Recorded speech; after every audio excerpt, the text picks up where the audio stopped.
ఏదో వ్యాపారం పెట్టుకున్నారు మన పీజీలో గర్ల్స్. వాణి క్లిప్ నాది వాణి.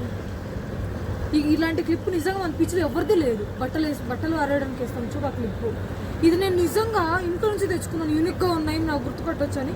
ఒక్కటొక్కటే లేపేస్తూ ఉంటారు చూడు. వాళ్ళ బట్టలకు వేసుకున్నారు. ఇంకొకరు వచ్చేసి వాళ్ళ ఫ్రిడ్జ్లో పాల ప్యాకెట్కు పెరుగు ప్యాకెట్కు ఇట్లాంటి క్లిప్లే వేసినారు. ఎంత దొంగలు. ఈరోజు వేసిన క్లిప్పులు రేపు ఉండవు, ఈరోజు వేసిన బట్టలు ఉండవు. నా ప్యాంట్లు మిస్ అయినా పరేసాను. 1 hour తర్వాత చెక్ చేస్తాను. నా బట్టలు కరెక్ట్గా బట్టలు 6 ఉండవు, అయినా కూడా పక్కన కోసేసి ఉంటారు. ఇది మాత్రం పక్క ఛాలెంజ్ చేస్తున్నా. చెక్ చేస్తా 1 hour తర్వాత చెప్తా.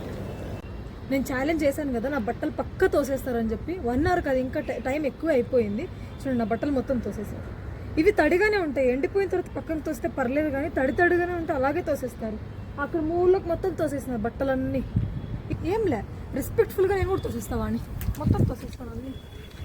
ఇది ఒక డైరీ సీరియల్ అయిపోయింది. ఎప్పుడు బట్టలు వేసినా కూడా ఇదే జరుగుతూనే ఉంటుంది.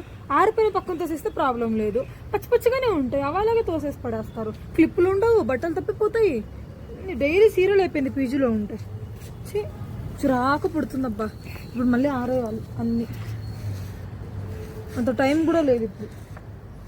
ఒక్కసారి జరిగింది కాదు ఇది, ఎప్పుడు డైలీ సీరియల్. ప్రతిసారి వాషింగ్ కేసిన ప్రతిసారి జరుగుతుంటుంది. సరిగ్గా ఇంకా అవి ఆరని కూడా ఆరలేదు.